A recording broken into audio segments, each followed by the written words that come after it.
Welcome, welcome. We are live and in living color on the Manager Marty channel, here with another episode of Roll the Tape. Come on into the live. I welcome you all. Come on in. Yes, yes. All of you are welcome. We're going to have a good evening of boxing talk. Yes, indeed. We're going to talk the sport of boxing, and we're going to talk about the business of boxing because that's what we do here. Absolutely. I'm just so excited to be here this evening. I'm so glad that you all are here with me. I'm so glad that we all have one thing in common. We all love the sport of boxing. I'm so happy about that. I'm grateful. We had a great weekend filled with a good boxing card. We will discuss all of those particulars momentarily. But as the viewership, as the viewership is increasing, as I always say, exponentially, we're going to start this thing off right. Before we do, let me give a quick shout out to all of you that are viewing this live in real time right now. I salute you and welcome you. Those of you who are watching this live and have just joined this broadcast for the first time, I welcome you as well. For those of you who are going to participate in this live by engaging in the chat, I salute you and I welcome you as well. And with that being said, I have to salute all of you in the chat. What's up, Mr. Pragmatic? I see you, sir, member of the channel. Um, if you are watching the live broadcast and you're joining us and you are not willing or able to participate in the chat, that's okay. I welcome you as well. And of course, last but not least, if you are a detractor, if you are one who is just coming over here because you just want to disrupt the live and you want to question everything that we say and do over here on this channel, and or if you're coming over here because you're a hater, if you're over here joining the live and you're just here to spy, and you're here because someone sent you over here just to spy and be negative, let me tell you, basically, I'm talking about the trolls. I welcome you as well.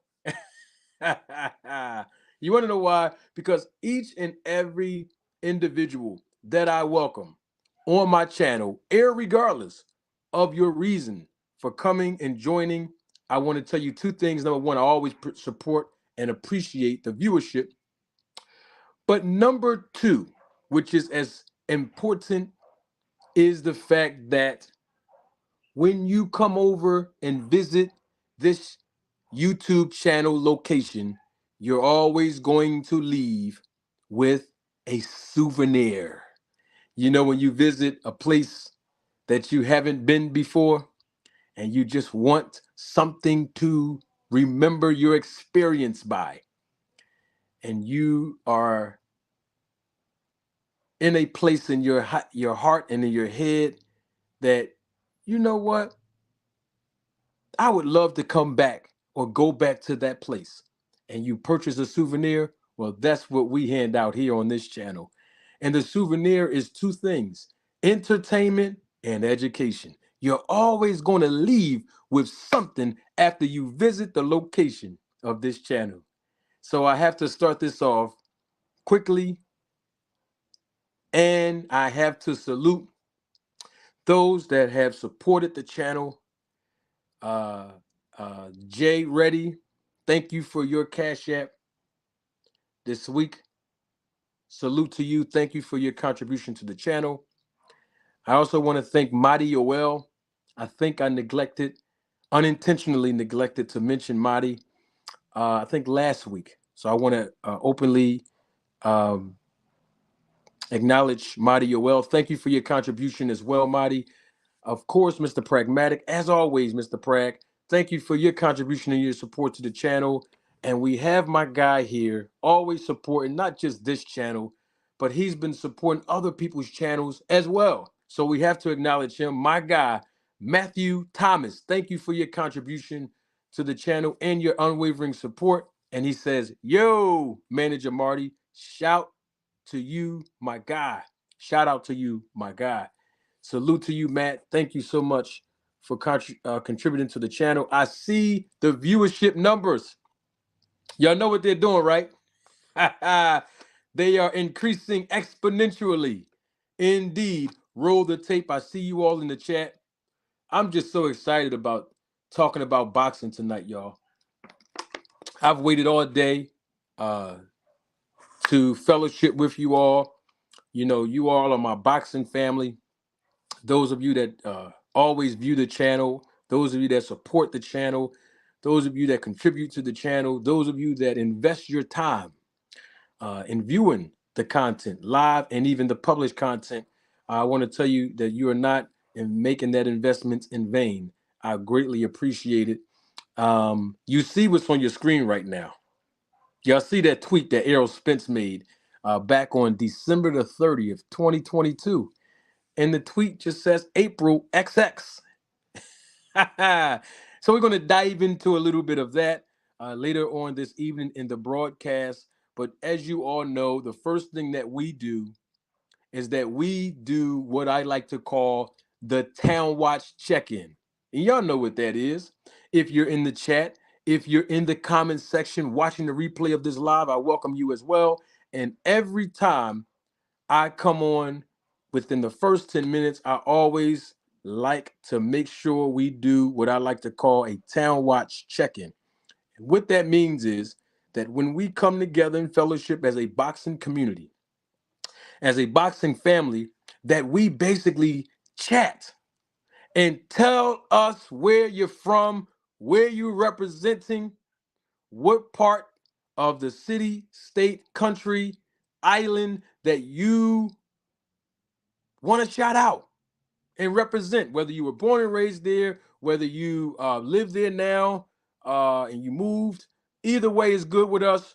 We just want to do a Town Watch check-in as the numbers and viewership is increasing exponentially. Let me start out with this. We got Metro Atlanta in the building. We got BK. You know I love Brooklyn in the house, without a doubt. We have Aurora, Illinois in the house. Come on, Scotty Dippin. You know I got to represent you because you from the city and state that I represent, that I'm born and raised from. Philly in the building. Who else we got in here? Woo, we got, hold on, let me make sure we got Cincinnati in the building. Knoxville, Tennessee in the house. Cleveland, Ohio with us. You know the Windy City with us over in Chi-Town. Chicago, we got the D. Y'all know I love the D. Some of y'all don't know this, but most of y'all do. I moved out to the D a couple years ago. I love the D. Dallas, Texas is in the house. We got Cincinnati in the building. New Jersey in the house. ATL, where we at? Dallas, Texas is with us again. Where we at? Come on, y'all, check in. Let's do our little Memphis, Tennessee in the house. Pittsburgh, PA. Come on now. Y'all know what it is. The north side of H-Town in the building. Virginia Beach, Virginia in the building. Woo! Panama City, Florida in the house. Who else we got? Man, Las Vegas is in the building by way of BK. Brooklyn, New York is in the house. Man, we got Carolina in the building. Woo, y'all know y'all know they got some good food down in Louisiana. Come on now, I see you. Who else is here? Let's talk about it. Let's check on in with the Town Watch check-in. Come on in. We see what we doing, man. We got everybody all across the country joining us this evening because we all have at least one thing in common. And guess what that is? We love the sport of boxing. Come on, y'all. We still got more time. If you haven't checked in already in the chat, we look forward to seeing the city and or state that you represent so that we all can participate in this, no matter where we from. H-Town in the building. I see you. Jackson, Mississippi here. Uh-oh. We got down south in the building. Got the East Coast in the building. We got Midwest in the building. We got the West Coast in the building too. Come on, let's do a little check-in. Y'all know how we do the first 10 minutes. First 10 minutes of the live. They telling y'all in the chat to smash the like button. So please acquiesce to all of the guests that are engaging in the chat by hitting the like button. We appreciate it. Absolutely. Come on and get it in.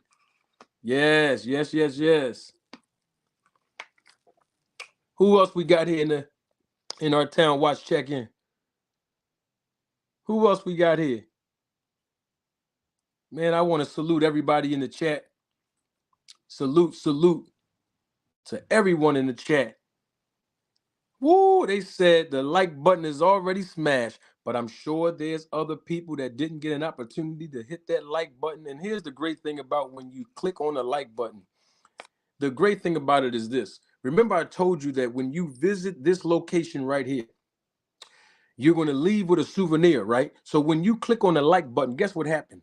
The souvenir of entertainment and education reverberates all across the world from viewership that's going to be able to get the same opportunities that you're getting live and in living color with Manager Marty right here on the Road the Tape show. And this is another episode that we want to bring to you all. We got Los Angeles, West Coast is in the house. I see you in the chat. Who else we got? Y'all see that? Y'all, while we still getting our check-in going on, right? Because we about to start. I see you, Mr. Vegas. We're gonna start the show. Hold on, brother. We where you from, Mr. Vegas? You telling me to start my own show. Mr. Vegas, where you from, man? I don't think you told us where you were from, Mr. Vegas. We got Harrisburg, Pennsylvania in the house. Mr. Vegas, where you from, man? Represent your city and state in the chat, Mr. Vegas. Yes, yes, yes. We about to start this thing. We about to start this air fry session. You already know. Where you from, Mr. Vegas? Drop your location, man. You ain't got to tell us where you at right now. Just drop where you're from. H-Town in the building by Mr. Vegas. I know that's right. I know that's right. H-Town in the building. Hey, listen.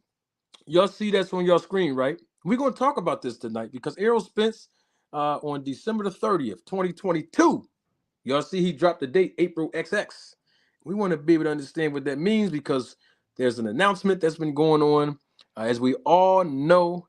And I'm also going to drop the link because this is going to be open panel tonight.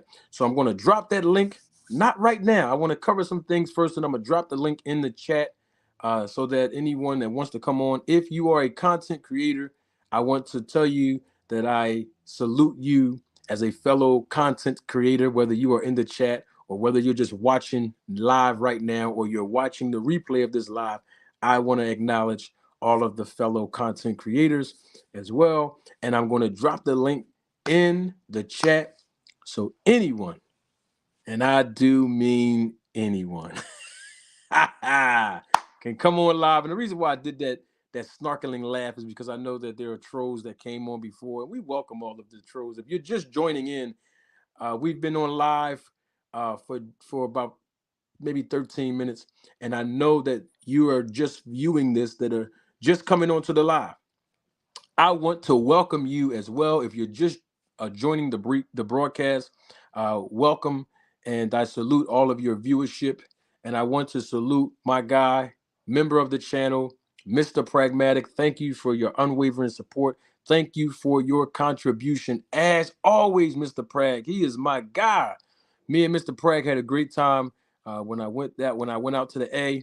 Man, love to spend time with like-minded people that are great people, and he's one of the great people that I've met, Mr. Prag. Thank you for your contribution again, and this super chat was to support this great channel. Those are Mr. Prag's words, not mine, and I thank you, Mr. Prag. As always, we got Rhode Island in the building. We are all around the country. We've had somebody from the Caribbean islands who joined the channel and joined the broadcast sometime last week. So it don't matter what city and state you represent. If you're in the United States, if you're on the island, if you're from another country, we welcome you. And we're going to talk some boxing and some business this evening. Um, so that's our check-in. That's how we do our town watch check-in. Diana, always great to see you, Diana. Salute. She is a member of the channel. Thank you so much for your viewership and your support, Diana. And you already know this, ladies and gentlemen, members of the jury, members of the Roll the Tape film crew. When we have our panels, I don't know, and I'm not concerned about what other people do on their channels. I'm not concerned about how other people run their platforms. But when you come on the Road the Tape show here with Manager Marty, we like to keep things honorable, right? Respectful. When we come on our panels, when we engage in the chat, either way that we are fellowshipping, we want to make sure that we're respectful to other people's perspective. And we also want to make sure that the things that we say are not offensive to the ladies in our chat. Okay, I just want to make sure that we represent each other as well as possible. Okay, now that we got that out the way, if anybody else wants to check in and drop your city and state that you want to represent in the chat, feel free to do so because we're about to get this air fryer cooking right now. And so y'all see that tweet that Errol Spence Jr. put out there, right? On December the 30th, 2022. He put that out there and he put April XX. And we really don't know what that means. Of course, we could actually assume that that was the date that he thought that he would probably be fighting. San Diego, California is back in the house. That he might have been fighting. We don't know. We want to cook and air fry on that. Of course, we had a great weekend of boxing. And I'm going to tell y'all something. And I know that most people may not particularly agree with that. Some people do agree that we had a great weekend of boxing. But for those of you that did not agree with that, I hope the next time you pay for a pay-per-view that you enjoy a better experience. Because let me tell you something. To those that do agree, I need you all to tell me in the chat, if you're watching the replay of this live, tell me in the comment section below what your experience was like when you watched the live pay-per-view boxing broadcast, because I want us to be able to speak on that. I want us to be able, as a boxing family, as a boxing community, to air fry on that. We have some things that we saw that were pleasant to some and not so pleasant to others. There were some things that we saw also that was entertaining for some and not too entertaining for others, but we want to be able to engage tonight. Washington, D.C. is in the building. We got the East Coast here. We got the West Coast here. We got the Midwest in the building. We got the dirty South in the building. Everybody's here. And we are going to have a good night of boxing. Let me make sure that I do this because y'all already know how I am at this point. Y'all know I show face. Y'all already know I show face. And it's all right if you want to keep your avatar on all night. But y'all know me. I got to show face to give y'all some human interaction. I'm so happy to be here this evening, y'all. I really, really am. So let's cook on this. Let's air fry on this. What's up with this weekend that just passed of boxing? I know everybody else probably gave a little recap on it, right? I personally think I'll start this off first. I think that overall it was a good night of boxing, and I was thoroughly satisfied. And yes, I know the pay-per-view costed what, $75. To me, it was a well spent $75 for me. Everybody's different. Now, I know I used the word thoroughly, and it might sound like I used that word thoroughly loosely, but there were some things that I did question myself. And I wanted to be able to discuss it with my boxing family. And I want to hear you all in the chat tell me, what were your experiences on Saturday night? I know that I could go on and on about mine, but we're all boxing family. You are the fans, you are the viewers. What did y'all think about the card overall? Like, there were 4 fights that were televised on the pay-per-view. What did y'all think overall? Did y'all like the card? Even if you just saw one of the fights or 2 of the fights or maybe 3 of the fights, that's fine. What was your experiences? I mean, it was $75, was it worth? I see somebody in the chat that said it was worth every penny. What do y'all think? Tell me what. Somebody said it was an A+ card. Somebody else said it was an excellent card. Tell me what you all think. I mean, man. I mean, when you look at how the card was made from a matchmaker perspective, I want to point something out. I talked to a couple of people privately about this, and I think I said it on another content creator's channel. I think it was Fanon's. I may have made a reference to this. I know I said it on my live broadcast as I was actually providing a live commentary of the fight. And I'll say it right here live on this live broadcast. Did you all notice this? And you may have, but it's okay because I'm going to tell you that if you look at the first 3 live televised fights on the pay-per-view card, you'll notice that all 3 of those fights, which was the preliminary fights before the main event, before David Benavidez and Caleb Plantford, all 3 of those fights, right? It was Southpaw versus Orthodox. And I said this, I think I said this on Sunday on Fanon's channel. I even made a reference to it when I did the live broadcast and live commentary, and I'm going to do it again now. It was Southpaw versus Orthodox. Did any of you all notice that? I see the viewership increasing exponentially. Some people love when I say that, and I get a kick out of saying it because now when I talk to certain people, shout out to my guy YSM, we get a kick out of it when we have our private conversations. YSM Sports Media, we love that increasing exponentially. So yeah, the card was Orthodox versus Southpaw. I noticed that weeks ago, but I wanted to wait till after the card to basically announce that if nobody didn't notice that. And I find that very intriguing because that lets you know that the promotion is in good standing and they went out of their way. When I say they, I'm including the promoters, I'm including the matchmaker. I believe Tom Brown was the official matchmaker of that card. And of course, TGB promoted the event. But the point that I'm making is the whole purpose of that was to make sure that the pay-per-view added value, right, to the paying customer. Because when you have a skilled southpaw versus a skilled orthodox fighter, you're going to have an electrifying fight. And that undercard was entertaining, to say the least.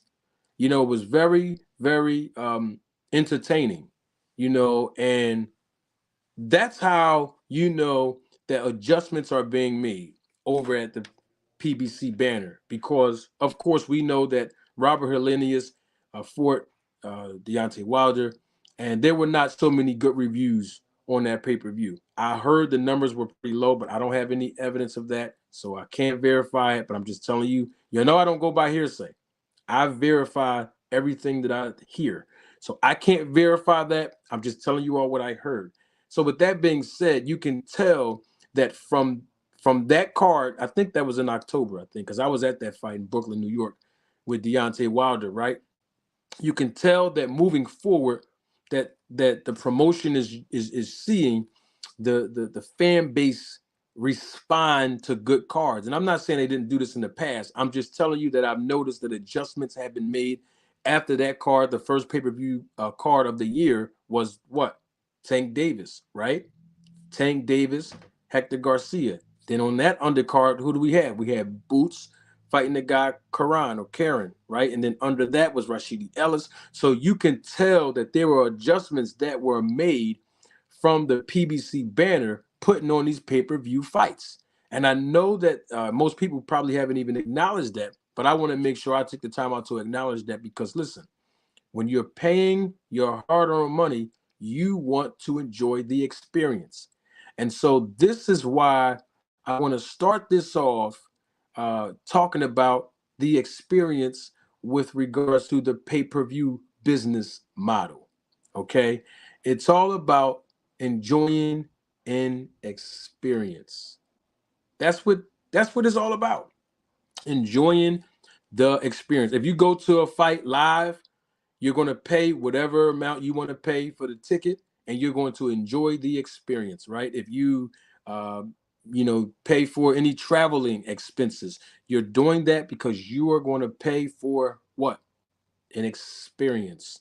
When you get to the event, right, you're going to want to eat something. You're going to want to have a cold beverage, right? So you're going to make an investment to eat or drink, whatever your decision of what you want to eat and what you want to drink. You're doing that to enjoy the experience.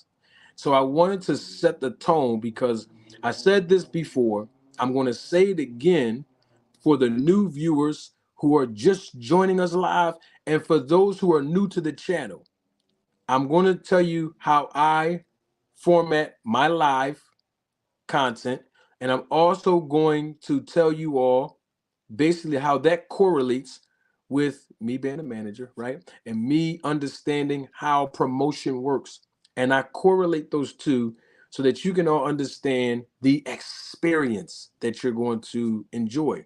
And what I mean by that is when I talk about the format, I'm talking about how live boxing events go.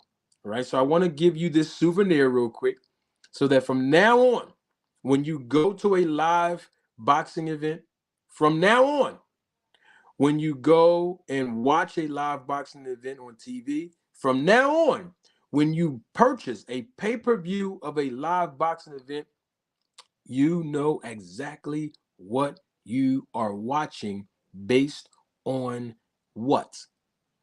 The foundation. What do I mean by the foundation? The same way I run my live broadcasts, I'm basically duplicating the boxing promotional foundation. Watch this. You may have never heard this nowhere else because I like to use metaphors, right, to illustrate points. Now, when you watch a live boxing event, right, think of it in these terms. You're going to a restaurant. And of course, at a restaurant, and most of you may have heard me say this analogy before, so hang tight for those that didn't, okay? So when you go to a restaurant, and in this order, this is what your experience is going to look like while you're seated at the table. Bread and water comes first. Appetizer comes second, if you desire appetizers. And then the entree. If you have more room after the entree, of course, the dessert is next. But that is how boxing events are promoted when you're there live.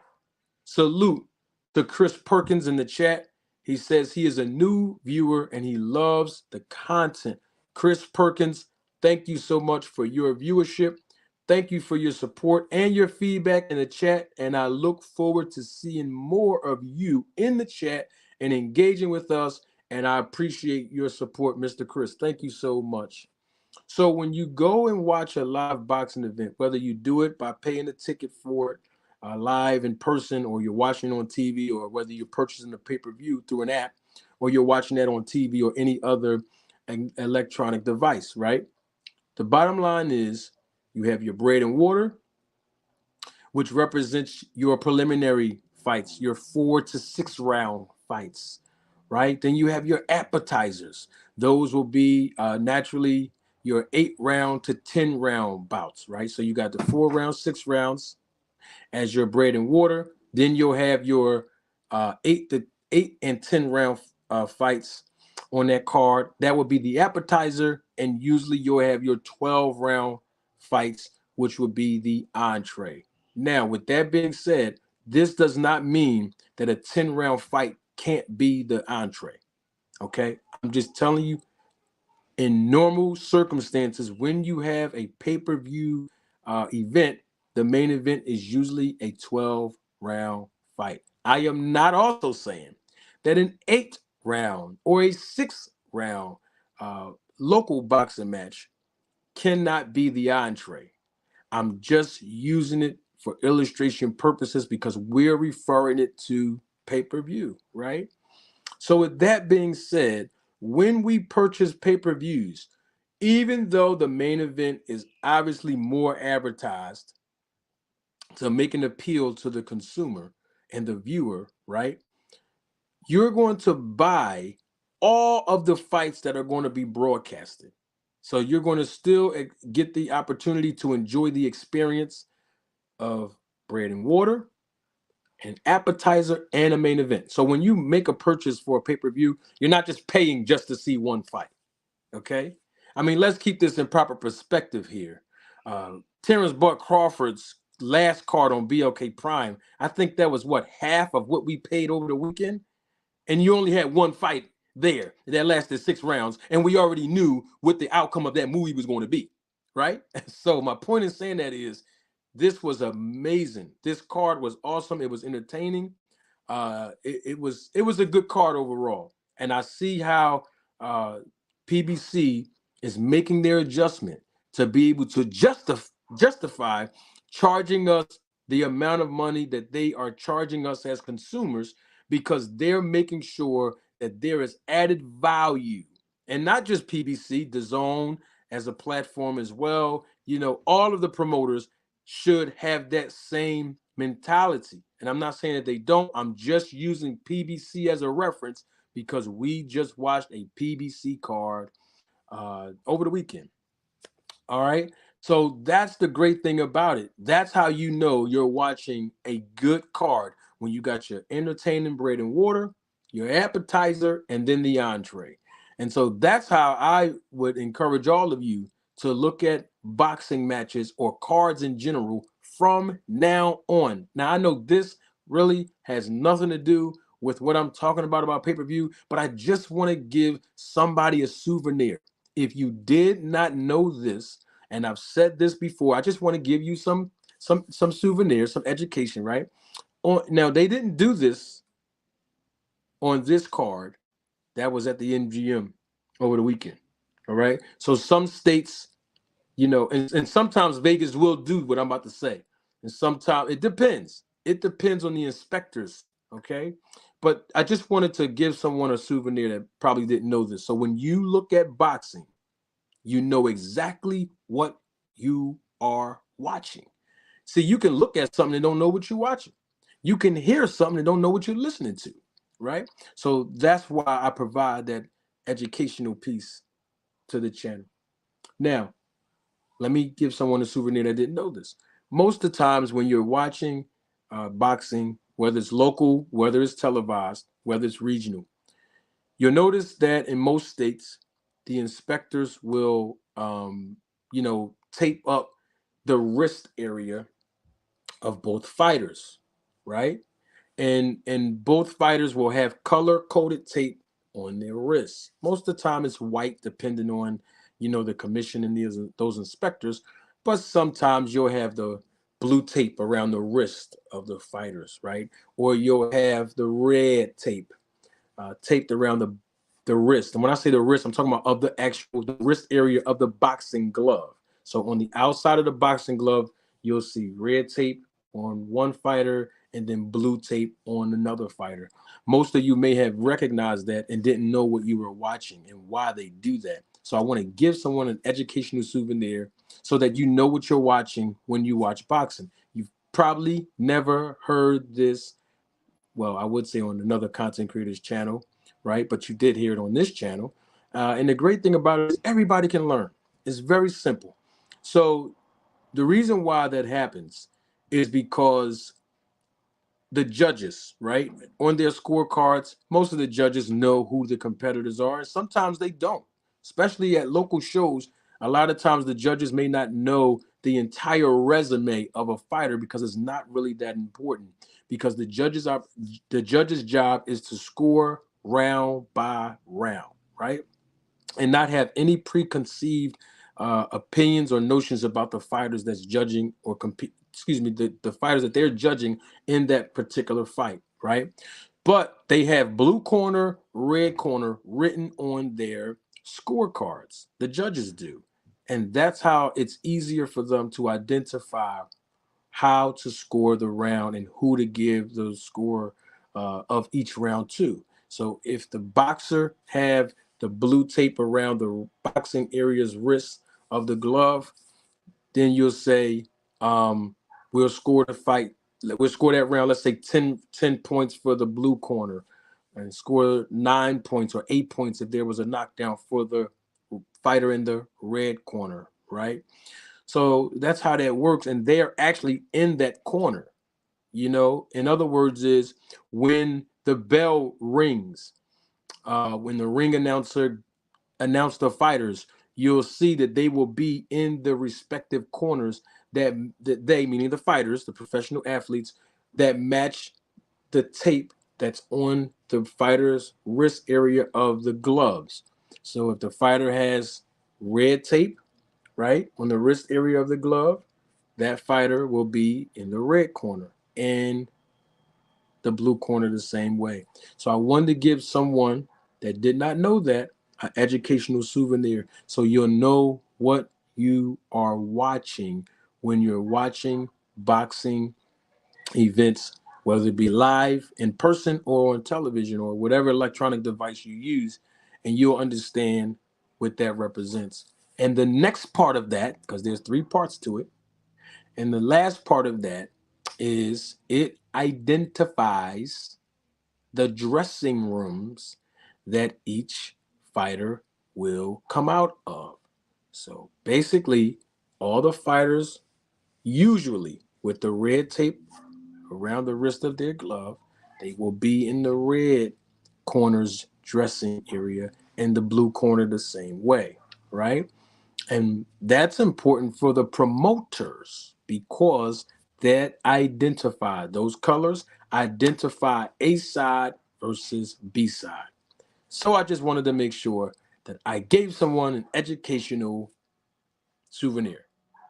Now back to the pay-per-view business model. Because someone might say, well, if I order through the Showtime app, right? If I order through the Showtime app, once I order the pay-per-view and watch the full, what is it? Could be 3 hours, 3.5 hours, right? Once I watch the full live broadcast, guess what happens? That's it. I can't go back and do a replay of the pay-per-view. Like if you had cable, right? You know how back in the day, most of us may have had cable. Some of you may still have a cable. But back in the day, you could get cable right before all this ad stuff happened. And they say, well, look, let's do cable. You can order the pay-per-view through you know, your cable carrier. Once you order it, and let's say if you have DVR, classic example, you have DVR, and then you can actually record the live pay-per-view broadcast with your DVR, and then you can actually rewind it, stop it. When the whole entirety of the broadcast is over, you can just watch the whole replay, rewind it to certain parts. You can do that. But on the app, particularly with Showtime, once you make that purchase, it's over. You can't go back and watch it again. Now, somebody might ask, Manager Marty, why is that? Why can't I go back and watch it? Because I did purchase it. It was $75. I should be able to watch it anytime I want to. Well, here is the reason why. And I know most people don't like it because people have been calling me all week asking me about it. Some people emailed me and asked me about it. So that's why I'm speaking on it now. Now, even though you don't like it, let me give you this perspective so that you can understand the overall business model of, let's say, a Showtime. Because you get that one-time experience when you make that payment, to purchase that pay-per-view, guess what happens to the audience and the consumers of Showtime through the app that are just members or subscribers? They don't get the opportunity to watch the pay-per-view broadcast live unless they pay for it, because Showtime will tell you right before you even pay for the pay-per-view broadcast, you don't have to have an active subscription to buy the pay-per-view, right? And I want to say this before I move on, because this is equally as important. The numbers, my goodness, the viewership numbers right now, I'm not lying, y'all. I'm not just when I say the word exponentially, I don't just say that, just say the numbers are increasing exponentially. And you know what that means? That means that at least one person, it only takes one on this channel, one person will walk away with an educational souvenir about the business of boxing that they did not know before they visited this YouTube channel location. And guess what happens when one person learns something on this channel? It satisfied me.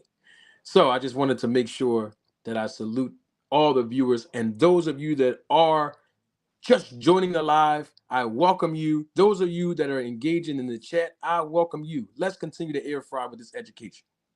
So with that being said, because you don't have to join Showtime through a subscription, you can just order the fight, right? So this is the thing. When those consumers who don't order the pay-per-view live, they're just paying the monthly fee, right, to subscribe to Showtime and all of Showtime's content. Eventually, when Showtime, utilize the VOD feature, those same consumers will be able to watch the live pay-per-view if Showtime decides to put that pay-per-view on the on-demand feature, right, for a small minimal monthly fee. So it gives everybody on the platform an opportunity to enjoy the live broadcast. Sometimes they don't put the live pay-per-view on that on-demand. Sometimes they just do just their championship boxing or their Showtime Showbox, the new generation content, right? Sometimes they'll do that. The bottom line is that everybody will have an opportunity to be able to experience the same experience, even though when you pay that $75 or $85 or $100 to watch that pay-per-view, you're going to enjoy the experience right away. And that's the difference. But it's a good business model, because it's all about making sure the consumers enjoy the experience. And let me tell you what that pay-per-view business model also does. Now, this is coming from my perspective as a boxing manager, and even promoters, and even boxing fans who understand the concept that I'm putting out here, and even the professional fighters. Watch this. It exposes the fighters to a pay-per-view audience. Remember, you've heard me say this, and some of you that didn't hear it, I'm going to repeat it for those who have, and this might be the first time for those who haven't. Let's use Terence Crawford as an example. Classic example, right? Terence Crawford, and this is public record. This is not hearsay. You can verify this information. Terence Crawford fought on a regular broadcast through ESPN, right? And I believe multiple times, not just one time, but multiple times in the fights that he fought on ESPN through the regular broadcast, he had like 1 million viewers, right? But that did not translate into his pay-per-view numbers when it comes to pay-per-view buys, right? Why is that? Because of two reasons. Piracy, we all know that's true. But the second reason, which is more important than the piracy, is because there is a different kind of audience in boxing. You have your pay-per-view audience, and then you have just your regular audience. And regular audience does not mean that you're a casual. Regular audience don't necessarily mean that you're a hardcore. What it means is that you are content as a boxing consumer and a fan to just watch boxing when it comes on a live broadcast without you having to shell out more money right then and there. Then you have your pay-per-view audience who do a combination of both, where they do have the resources. You may be those fans watching me right now. It doesn't mean that you're uh, not a casual fan just because you buy a pay-per-view either. The bottom line is your um, pay-per-view purchases are right then and there for you to enjoy an experience. And so because you are so adamant based on how well you commit to making those pay-per-view purchases, guess what happens? Fighters have to be exposed to that type of audience. And here's the great thing about it from a boxing standpoint when we talk about business, not business, business. When a fighter, whether they're on the undercard or highlighting, doesn't matter. Whether they're the bread and water, whether they're the appetizer, or whether they are the entree. On a boxing card that is being broadcasted as a pay-per-view event, that's exposure. So the next time, right, you see this fighter, doesn't matter if it's a bread and water 4 or 6 round fighter, an appetizing portion of the event, 8 or 10 rounds, or a 12 round main event entree, right? I'm just using those terms, not talking about fighters in particular. Just hear me good, right? That means that that audience was exposed to all 3 levels of these fighters based on the order that they were in on this card. And so guess what happens to a fighter that gets that kind of exposure? The promoter will give them the opportunity again as they're advancing in their careers to gain that type of exposure all the way up to them being the entree at some point. We've seen this business model happen time and time and time again. And I'll use Tank Davis as a reference. I mean, Tank Davis used to be on the bread and water of the card. Then he moved up and he became an appetizer on the card. And guess what? April 22nd, he's going to fight the biggest fight of his career as the entree. And several of his fights that were previous to the one that we're going to see in April, they were pay-per-view, right? So that's how you build a fighter up as a promoter. That's how you help build a fighter up as a manager. You know, give them the exposure that they need. And so you start out bread and water first. Remember, some of y'all don't even remember Tank Davis was on a Keith Thurman undercard. Some of y'all may not remember that. You know, some of y'all may not remember that Tank Davis was on an Adrian Broner undercard. You see, some of y'all may not remember that Tank Davis was on the undercard of Floyd Mayweather against Conor McGregor. You see, it's all about exposing the fighter to the pay-per-view audience.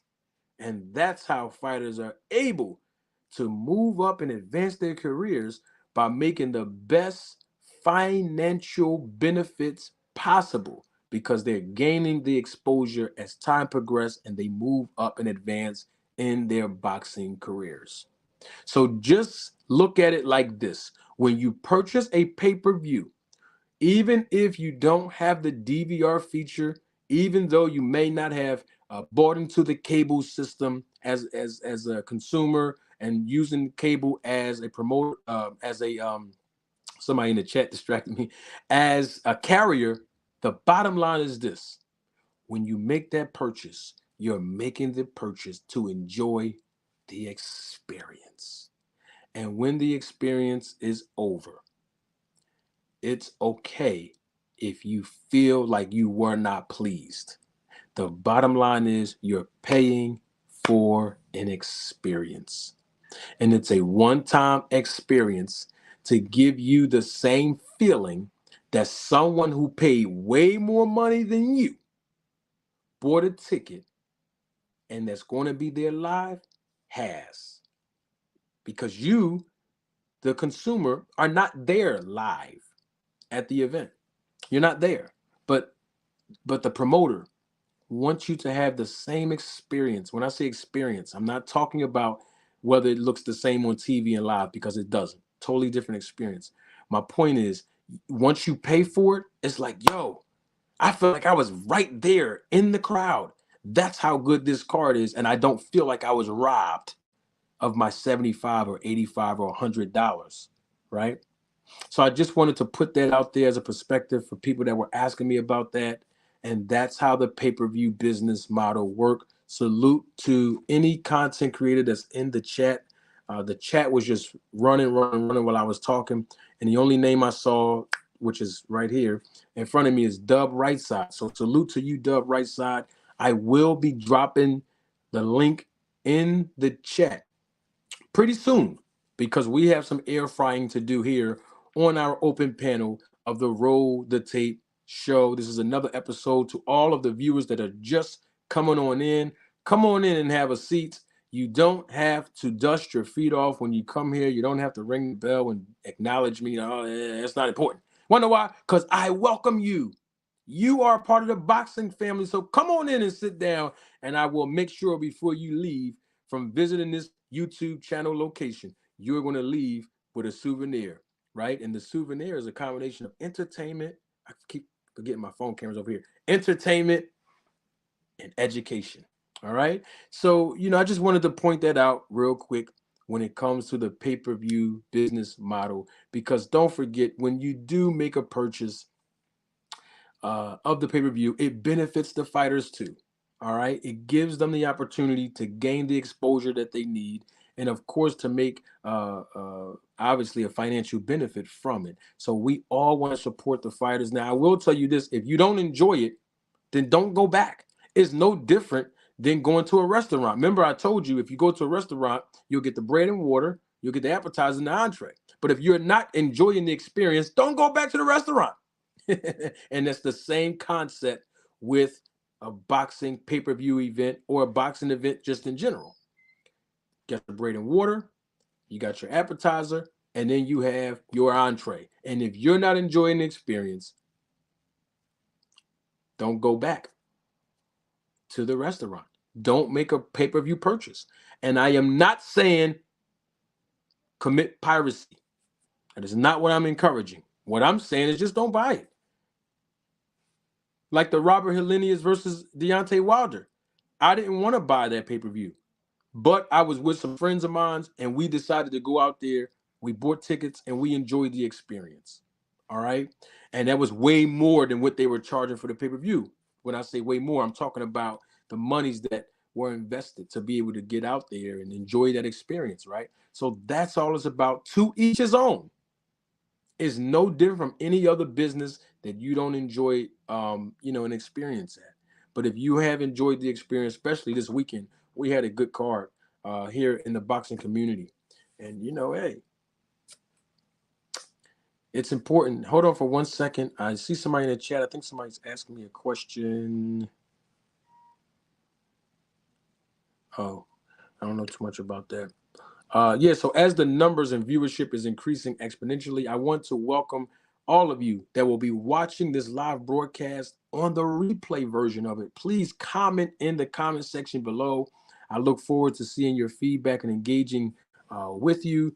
But this has been a good live so far. We've been here together for over 50 minutes. I'm glad that I'm here with you all tonight. Let me tell you something that did kind of bother me about the card. This is probably like the only thing that really kind of bothered me. Most of you know this already, so I won't beat up a dead horse. I am trained and certified as a judge through the USA Boxing Program. And most of the judges, 95% of the judges, honestly, you might not know this, but I want to tell you, 95% of the professional boxing judges that you see judging fights, whether it be at a local show, regional, or televised show, or even a pay-per-view show, right? All of those judges, 95% of them, they came through the USA Boxing Program. That's where they received their training. That's where they their preliminary training. That's where they receive their credentials. That's where they receive their certifications, right? So once they start getting the opportunities to go through the proper prerequisites to become professional judges, there's some other trainings and certifications that they receive also. The point that I'm making is we all have to start somewhere. So with that being said, most of you know this, some of you don't. So I am certified as a boxing judge through USA Boxing as an official. And the judging that I saw the entire night, I mean the entire night, it was like little suspect. And this is from the first card with uh, uh, Cody, then the first card, the first fight on the card, Cody, and then who else was next? Chris Colbert, and then Joey Spencer and them, and then of course the main event. The judging the whole night was kind of like off to me, in my opinion.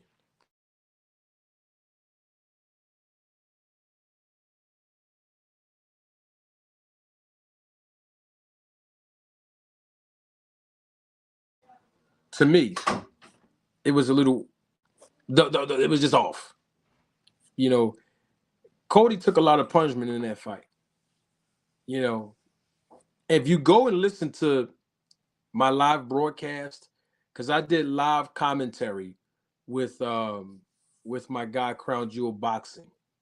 Um, he came later on in the broadcast, but feel free to go back and listen to the broadcast through my live commentary that I did Saturday evening, if you haven't, right? And you know, the judging the whole night was just kind of off to me, where the scorecards was too wide, or one of the judges had a draw, and two of them had it different ways, and then two of them had it the same. And then the next fight, I think that was in a Cody fight where they had one judge called it a draw in that Cody fight, and then excuse me, the Chris Colbert fight. I had Chris losing that. I had Chris losing that fight. I do believe that he, you know, kind of was coming back. You know, as time progressed and he was building confidence. But I think the kid Jose Valenzuela, hope I'm pronouncing his last name correctly. I think he did enough to etch out the win in that fight. But the judges had it 95-94. And here's the to me, I'm calling it crazy. All three of the judges scored it the same exact way for the same exact person with the same exact score. I thought that was interesting to me, but to each his own, you know. But the thing about it is, we all can disagree about it on YouTube. But once the judges put their scorecards in, it's over. It's a wrap. And then, well, the judges are kind of, I guess the judges, they really didn't have a choice to get it right in that Joey Spencer fight because, you know, that was by TKO. Man, I don't know. Man, that Joey Spencer took a punishment. You know, man, that guy that he fought, Ramos, he was huge, man. Man, you know, I just don't like when fighters are taking unnecessary punishment. You know, and let me say this too because I think this is as equally as important. Not only do the judges go through USA Boxing, right, as prerequisite, so does the professional boxers. Y'all might not pay attention to that, but they all go through the USA Boxing program, whether they make it to the nationals, whether they make it to, you know, the Golden Gloves, uh, whether they make it through the Olympics. You know, to each his own, right? But the bottom line is they all go through USA Boxing as a prerequisite to be a professional. The judges do the same thing, and so do the referees, right? So I just wanted to put all of that in perspective. So, you know, my thing is, to me, the judging could have been better. And then in David Benavidez fight, David Benavidez and Caleb Plant, I think the scorecards was a little bit too wide for my liking. I do believe that David Benavidez did enough to win, but it was not by a wide margin. I think the fight was much closer, and I think Caleb Plant did a great job, and he shouldn't hang his head low. I think he did a great job considering all of the circumstances with regards to him fighting a much larger guy. You know, um, I mean, look, he did what he was supposed to do. The first 6 rounds, you could give maybe one of those rounds, maybe two of those rounds. So I can see it 4 rounds for Caleb, 2 rounds for David Benavidez in the first 6, right? But to say that Caleb Plant didn't win not one round in from 6 all the way to 12, I don't think so. Got to give him at least one. And because I saw him coming back as well, even though he was taking some punches. But let's put this in perspective too. David Benavidez wasn't tired because he wasn't doing most of the work. Caleb Plant basically was doing majority of all of the work in the first 5, 6 rounds. So of course, we already know he had those stamina issues to be physically fatigued in the later rounds. But I think he did a great job. But it remains to be seen what happens with both fighters. Because my thing is, where do they go next? Where do David Benavidez go next? Where do Caleb Plant go next?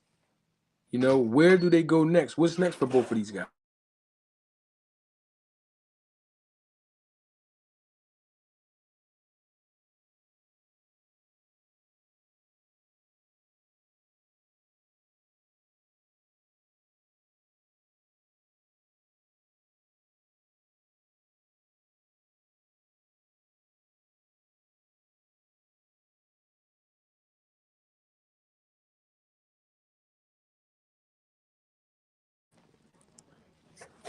Sorry, I had to take a small little commercial break. But the thing about it is, where do these guys go next? Where do they go next? David Benavidez, Caleb Plant, where do they go next in their careers? I heard people talking about Canelo, being next. We shall see. Caleb Plant, where do he go next? Let's talk about that. The state of the 168-pound division. Let's talk about that. These are things we can discuss. And hold on. Mr. Vegas says roll the tape. Appreciate it, Mr. Vegas. What I'm trying to do is I'm trying to find out why. This is amazing to me. I don't know why this is acting up on me. Oh, here we go. I got it. They try to, you know what I'm saying? Y'all see what they try to do? Yeah, they just didn't want me to put the link in the description. That was in the chat. I always say the description. So the link is in the chat, and I want the opportunity to be presented for anyone who wants to join the panel. Okay, let's talk about this. Link is in the chat, ladies and gentlemen, members of the jury, members of the Roll the Tape film crew. So the 168-pound division, it's a good division. A lot of competition up there. We need to know what's next for David Benavidez. Because here's the thing, David Benavidez, he was on pay-per-view now. He gained that exposure. So because he gained the exposure, hey, his next fight will be on pay-per-view. And speaking of pay-per-view, the guy who was with me conducting live commentary of the pay-per-view is right here, right now, Mr. Crown Jewel. What's up, Crown? Man, it's Marty. What's good, bro? I'm doing well, sir. How are you? I can't complain at all, man. I see you on here, so all is well. Oh, absolutely, brother. Absolutely. We're here live in living color. Absolutely, absolutely. Always a pleasure. So talk to me, man. You were commentating with me. The live broadcast, the whole entire pay-per-view card was a good card overall. What's your take on the whole card overall as you've had a couple of days to process everything, after the fights was over? I came in late because I was at a live fight in Atlantic City here, Saturday night. So I caught the co-main and the main. I caught Joey Spencer's fight, and I caught Plant Benavidez. And what was it, Rosa and Joey Spencer? Yeah, Joey The young Spencer, I man's name think was Jesus Ramos. Ramos. I butchered his name up, but Joey Spencer, I was wondering. I ended up saying before the fight, I was wondering who was going to finally step up, and I see why it took him so long to step up because he was just outgunned. You know what I mean? It seems that on that upper echelon, he's not going to be able to handle those top guys. Ramos, I'd really like to see again against maybe a Sebastian Fundora or somebody like that prior to getting a world title shot. I think would be very interesting. Um, the main event went kind of how we both predicted it. Um, the only difference is I think Caleb Plant was a little more successful in the early rounds than I expected him to be, and he remained successful for a little longer than I thought. And I agree with you. I think he pretty much won like 5 out of the first 6 rounds pretty comfortably, and was really frustrating Benavidez. But eventually, as we both predicted, the pressure was going to get, and when it did, I thought he would stop him.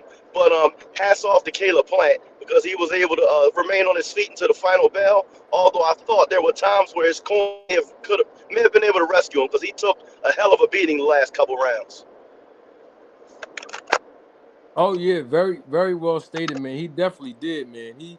And even when he was trying to hold, he wasn't holding properly, and he still was getting hit. He just seemed like he wasn't strong enough to even tie Benavidez up. But what I will say, after watching that fight, although Benavidez looked well and got the job done, I'm not willing to say that he's a problem for Canelo at this point.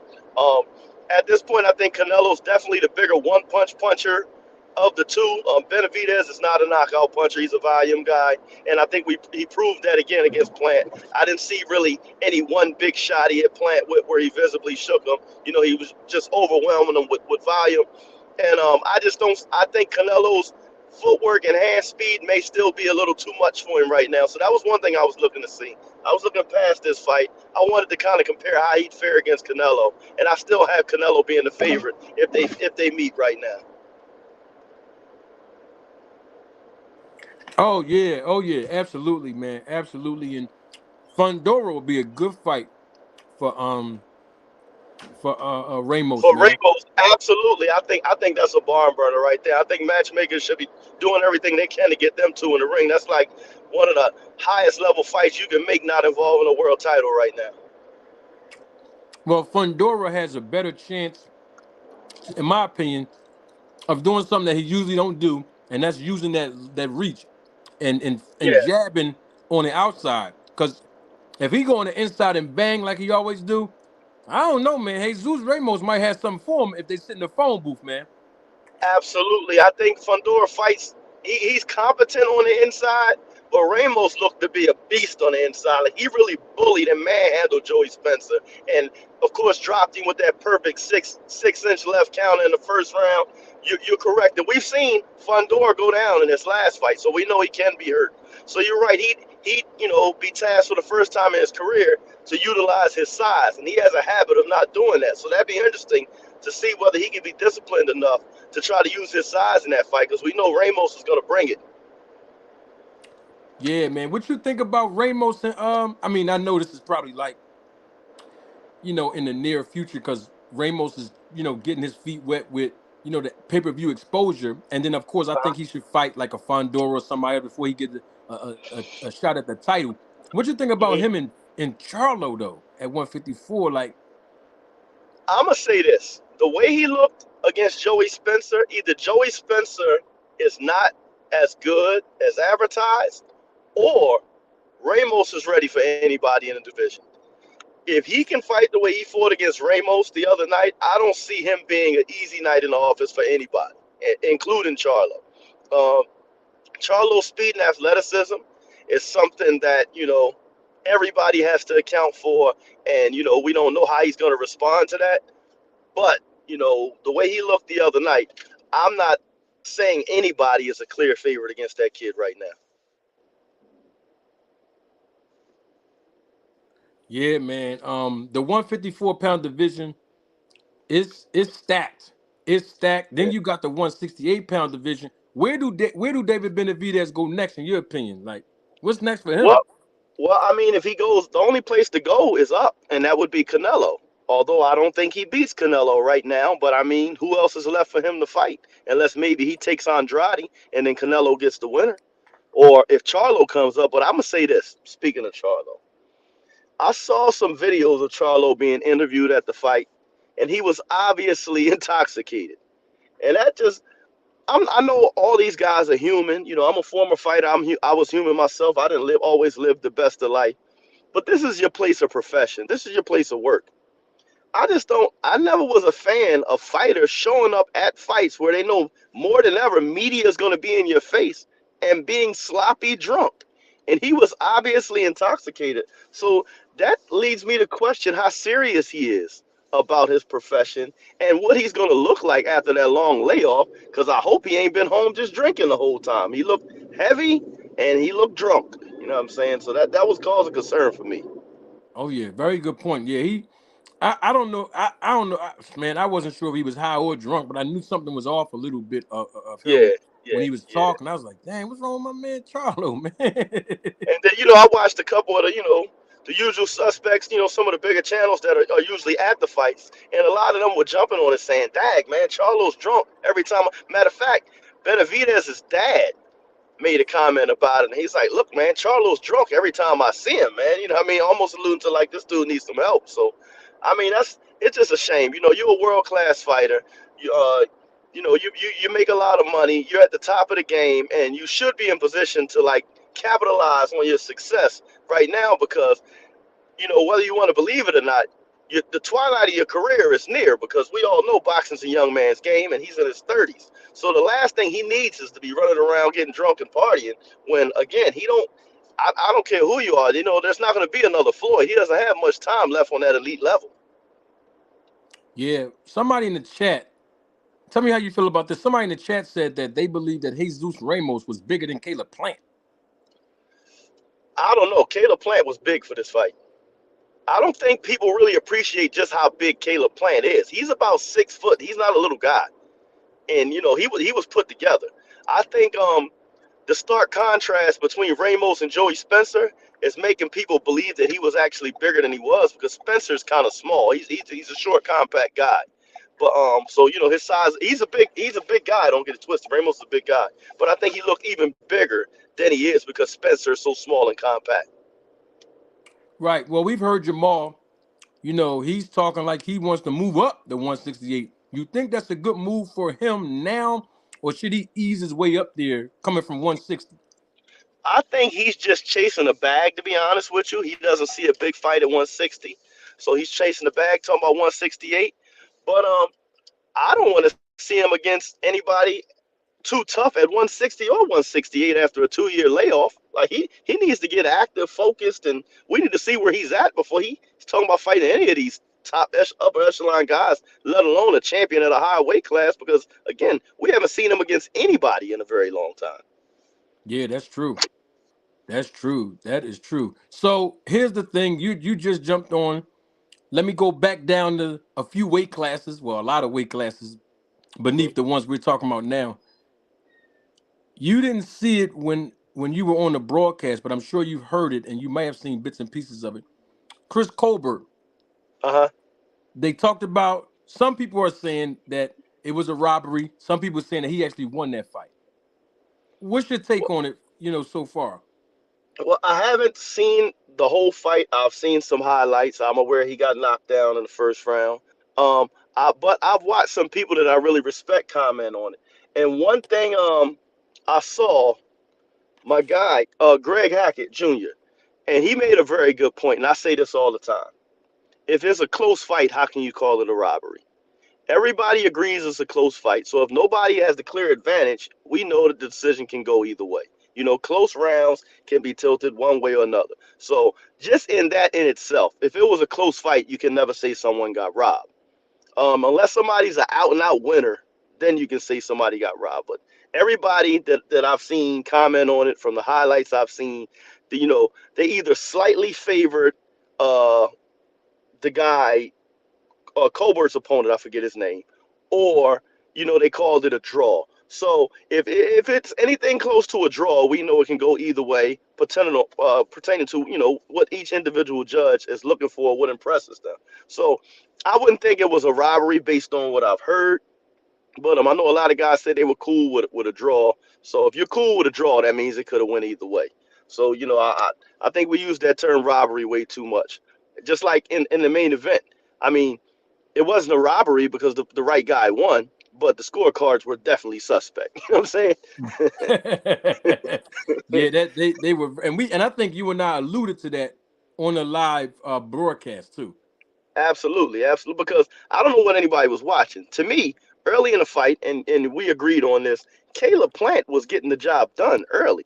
Eventually he couldn't hold it for a long period of time. But those first 6 rounds, he seemed to be running away with it. I mean, even better than I expected. I expected him to have some success early, but he was having a whole lot of success early. But eventually, what most people thought, Benavidez's pressure was going to wear on him, and it did. Yeah, absolutely, man. Whoo, man, that was a good fight. I mean, for real. I mean, the whole card. Yeah, Before you got on, I basically was saying I got my $75 worth, me personally, from just me watching as the fight. well. Yeah, it was a good card overall, man. The WBC didn't order it, but they suggested that David Morrell fight David Benavidez next. That's a very intriguing fight. But that's what worries me about Caleb Plant's spot now because it's like, where does he go? He can't go up to 175. There's killers there.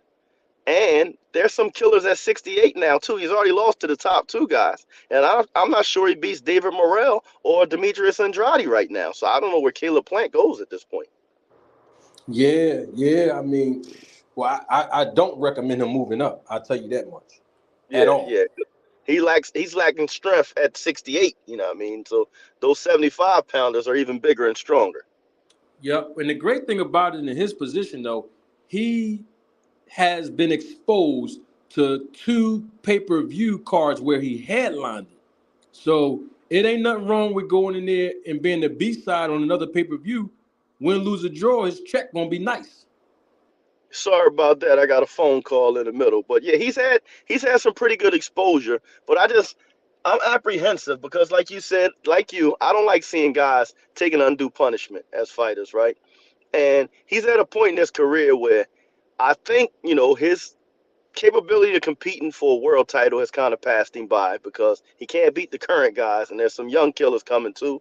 And I don't want to see him stay around and be a gatekeeper for the young guys and end up taking a bunch of undue punishment for the guys coming up. Yeah, because that's the next move. He'll, unfortunately be a gatekeeper. He'll turn out like Louis Ortiz. You know how Louis Ortiz was coming on strong and he was winning his fights. He got that pay-per-view exposure. Then he had those losses, and the next thing you know, he's still on pay-per-view. He's still getting them big checks, but it's like you know, it is what it is if you lose. You know what I mean? Yeah, my thing is, I don't mind him getting a check or two. You know what I mean? To secure his future. I'm hoping he saves some of the money he's made so far. But we just have all seen guys that get to that point and stay too long. And I don't know if you know my man, Coach Hassan El he got upset with me when Danny Garcia lost, and I was kind of like, it's time for Danny Garcia to start planning his exit from the game. And when I say stuff like that, it's not because I'm trying to be malicious or because I'm saying the guy is washed up or nothing. But boxing is a brutal sport, and I can see if a guy's still trying to reach the pinnacle. But once you reach the pinnacle and you've made some money, why stay around and tarnish your legacy and become a measuring stick for the younger guys coming up? You know what I mean? That's not something I want to see.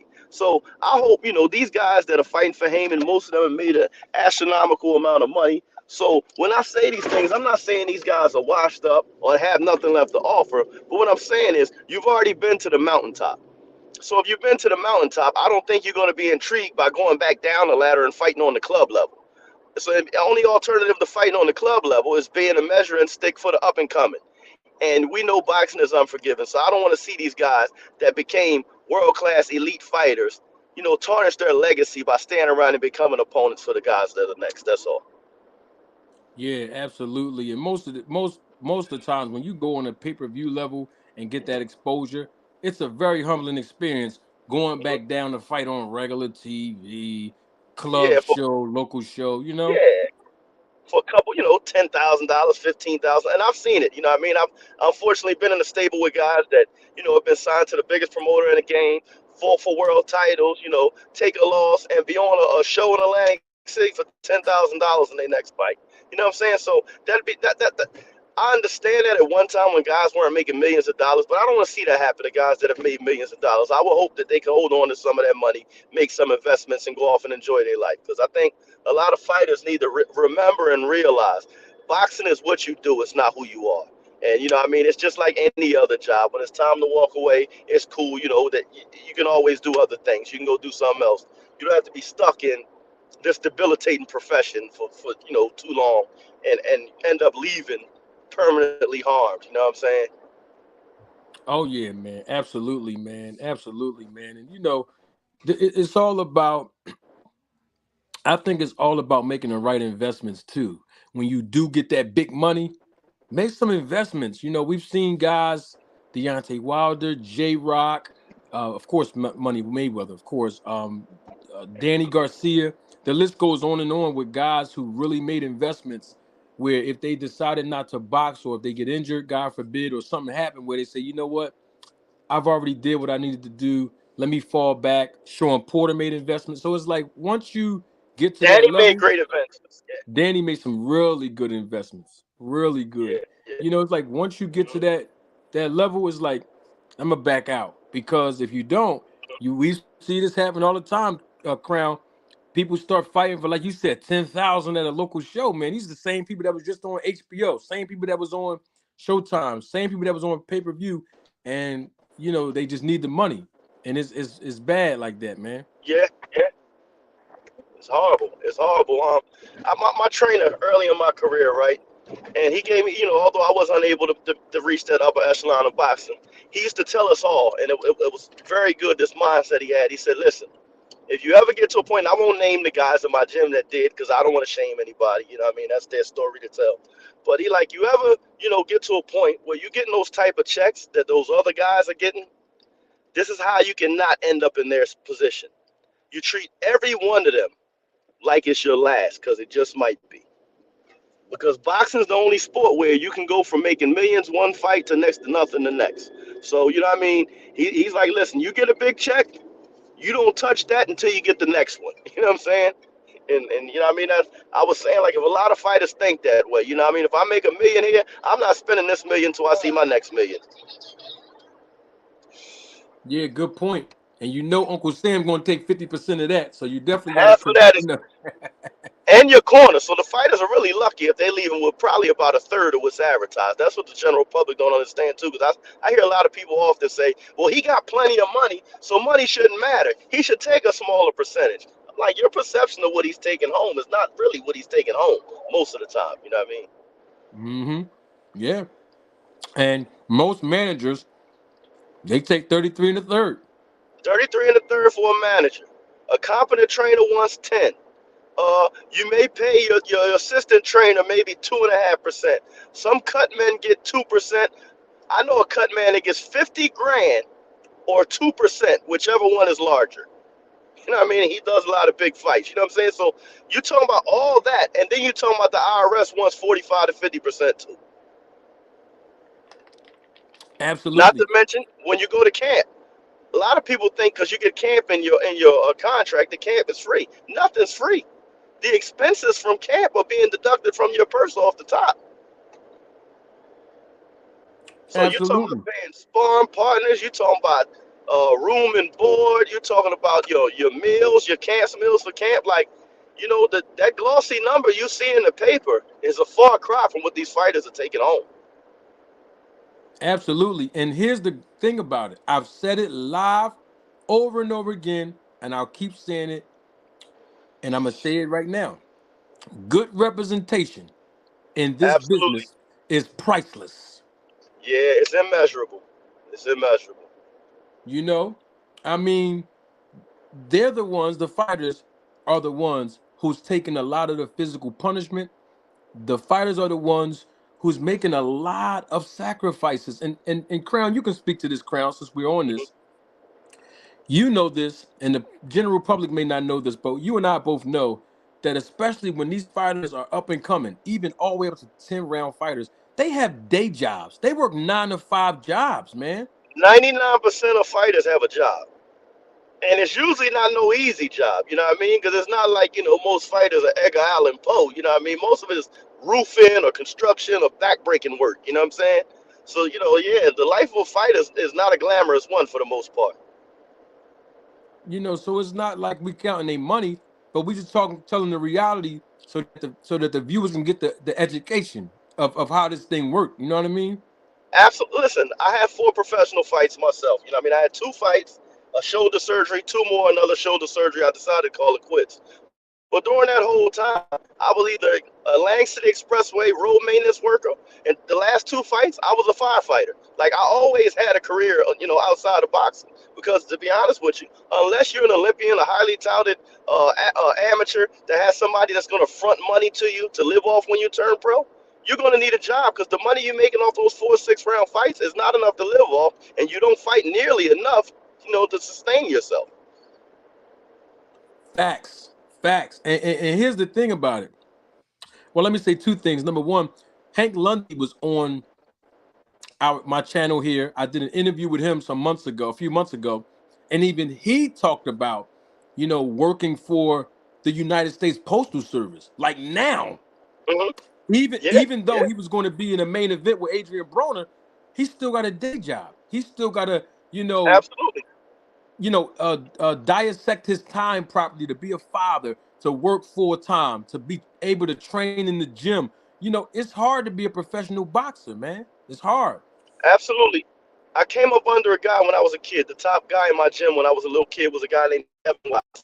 He was a middleweight contender in the late 80s, early 90s, right? He won the USBA and the NABF middleweight titles. He fought against Tony Thornton, Michael Nunn, Frank Tate. Like he was at that time. And I remember one of my friends was laughing because he didn't really understand the business when I was in high school. And he said, Dag, I saw Kevin Killer Watts on ESPN last night fighting for a title, and I saw him at Park Avenue Playground cutting the grass 2 days later because he worked for the city of Pleasantville as a public works employee. And he's like, Dad, he was just on TV with a belt. Now he's out here cutting grass. I'm like, that's reality for most of the fighters, you know. Facts, facts. And here's the even debilitating truth: is the fighters to do all of that, go through the career, and then right after that, it's hard for them to go back to, let's say, the 9 to 5. So what they'll do is they'll work inside of a gym, and train. Hmm. And I'm not saying that's a bad job, but I think that's a great job to be able to allow those legends to give back to the sport and provide those fighters that they train, whether they amateurs, pros, or just people that just want to stay in shape with the knowledge. But at the same time, they don't get the respect. You know what I mean? And It's not like an only that, most of ungrateful them ain't job, making enough man. of a living. Most of them ain't making enough of a living doing that either. Because if most of Yeah, the fighters aren't making enough money to sustain themselves, how is going back training guys going to fix that for you? You know what I mean? Because you're only getting 10% of what they get. So it's tough. You know what I mean? We don't really have a system to take care of our guys once they move on. You know what I mean? And it's tough because again, unfortunately, a lot of fighters, I think, this is my interpretation, they don't keep fighting because they love boxing or they feel like that's all they can do.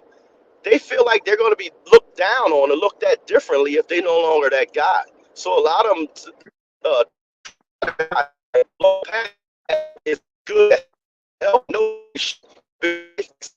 upon them, but there's no safety. There's nothing to go back to. I mean, either you world last nothing.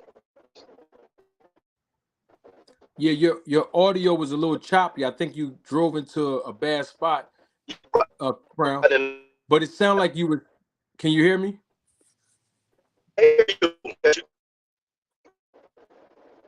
You were going in and out, Crown. yeah, I'm a little off, but yeah, I'm a little because I'm in. Being a fighter is a very, very tough life. Yeah. Yep. And you were basically saying it's hard for fighters to go back to not being the guy or not being the lady, not being that Exactly. fighter. Yeah, Not even for them own selves, just a fear of how other people look at them. yeah. You know what I mean? It's uh, especially our environment that we come from. You're you'll be back to being normal. You know what I mean? They don't even treat you like a regular person. Now you're below average. You know what I mean? And you can't eat yesterday. It's just tough. Yeah, it's a hard hustle. Boxing is a hard hustle. That's why we And need people like you who represent these fighters and make sure they end up okay. You know what I mean? And look out for their best interests because there aren't absolutely, a lot of people like that. yeah, I look out for the fighters. I make sure that they're sheltered through the tax code properly. I make sure that they understand that they're Hmm. not independent contractors, even though that's what the IRS deem them as, until we put those tax shelters up, Hmm. build those business entities around them, and they get taxed totally different because they are a business. And that's the mindset that I try to educate my fighters that I represent. They are a business. Say that again, bro. Every fighter is a corporation and needs to be Yes. handled as such. But most of them And don't know that. yep. So I provide them with that education. I But again, I'm provide in them this with that. choppy area, bro. Yo, just hit me back. You come on back on. Yeah, nah, yeah. I don't want to mess up your life, so I'm gonna get through this choppy area. But I appreciate you, bro, always extending the platform. You always, give great information. You know what I mean? Y'all follow Manager Marty, support, hit the Cash App, hit the what you call those? Super chat. And I do them, so I should know. Super chat him to death. Pay this man for the knowledge up, and ain't nowhere you can go and get a free education. You getting on YouTube, at least you can do is drop a couple dollars and say thank you. Y'all have a good night. I'll holler at you later, Marty. Peace. You got it. Thanks, Crown Jewel. And make sure you all subscribe to Crown Jewel's channel as well. He has great content, and we're going to make sure that he builds his platform up so that he can also benefit from the support from you all as well. And that's the deal, man. This is why I came into the business to help these fighters represent them properly. And it's a good business, but it's a hard hustle, baby. It's a hard hustle. We came down to the part of the show. Not going to hold you all too long, but we came down to the part of the show. This is the segment for all of our new viewers that may be joining us for the first time. If you are a returning viewer and you may not have seen this on the last time you were here with regards to the live, because we did a lot of panel work on Friday evening. And so I want to make sure that we make a contribution to the segment called Ask Manager Marty. This is the segment of the show where you could basically ask me any boxing related question, and I will make sure that you are provided with an answer. But the caveat to that is that as I support you and provide you with knowledge of the business of boxing, you reciprocate by contributing to the channel through super chat. All right. So we're going to take a few minutes to give people an opportunity to ask Manager Marty any boxing related question as you make a contribution to the super chat. And then I will reciprocate by providing you with an answer. I will publish your question on the screen so that everyone can acknowledge what your question is. And then I will openly answer your question. Salute to everybody that's in the chat, to all of the viewers that are watching um, the replay of this live. Feel free to drop a comment in the comment section below, because here's the great thing about it. If you have a question and you want your question answered, this is the segment where you also can engage and you also can participate. How? Because when you drop your question in the comment section, there is a super thanks. It's called thanks. It has a dollar sign that says thanks. You can click that anytime you want, even after this live broadcast goes off, and then you can go on and make a contribution, ask your question in the comment section, and then I will come back and answer your question as soon as I am notified that you asked the question. And of course, the Cash App is right underneath the screen for anyone who wants to contribute to the channel. But this is the Ask Manager Marty segment. So shoot your questions and I will have an answer for you.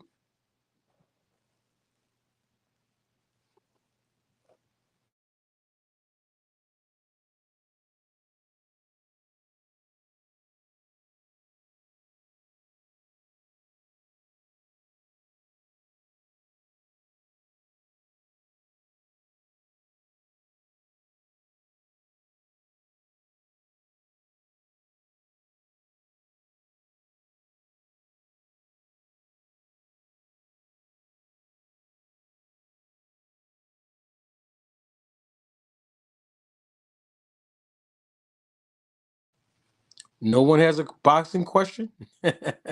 No one has a boxing related question for Manager Marty? If you don't, that's fine. But if you do, feel free. We have a few more minutes left. I want to make sure that I acknowledge your boxing related question here on the Roll the Tape segment called Ask Manager Marty.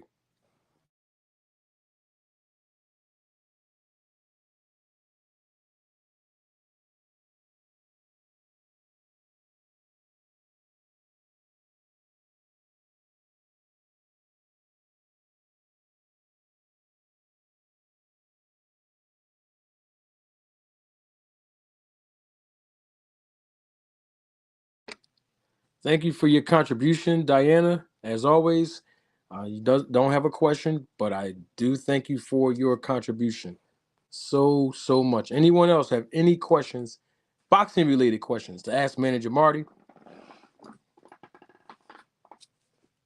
Feel free to drop the super chat. There is no minimum amount. Anything that it's placed on your heart. You don't have to come on. So I just that link is not for anyone to join in that have a question. I just put it out there so that when we start getting onto our final segment of the show, it'll already be in the chat. All right. So if you do have a question, you can send the super chat, ask the question. I'll publish it live on the screen and I'll answer it. But that link was not for anyone to come on and ask the question. All right. I guess the timing was wrong when I put the link in the chat. So that was my mistake with the I just wanted to make sure I don't forget to put it out there. So when I'm done with this segment, people will already have the link. So it looks like HMG Nick may have a question. So we're waiting for HMG Nick. While we're waiting for him to prepare his questions, uh, someone else, feel free. You have a question, ask Manager Marty a boxing related question. I can assure you that some of the questions you may have may not be answered nowhere else. And you may have a question that somebody else may want to ask, but they just don't want to publicize it. And so I use this opportunity to provide, once again, remember I talked about souvenirs earlier on in this broadcast, right? So educational souvenirs so that you can take something back home with you. And when I say back home, I mean in the sense that when you visit the channel, it's almost like visiting a location you've never been at because you're going to always leave with a souvenir.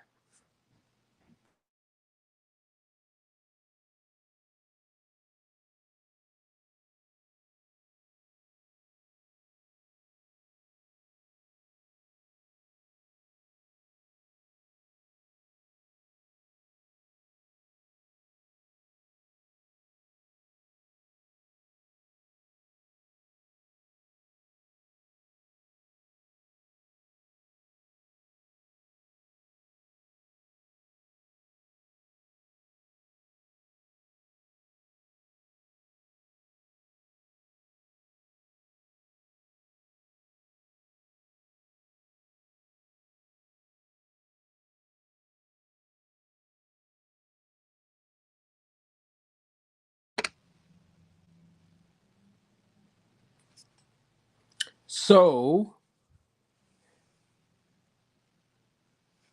let's move forward.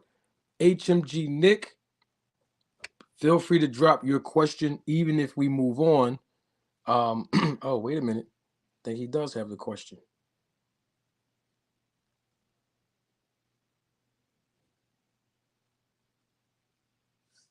So HMG Nick, I will answer your question and I will publicize your question, but I want to make sure that you make the contribution. So if you can go into the super chat, there should be a dollar sign uh, at the bottom of the super or next to the super chat where you can actually type your question in and then you make the contribution. Doesn't matter. You can do a very small amount. I'm still going to answer your question as if you paid me a whole bunch of money because I appreciate your contribution.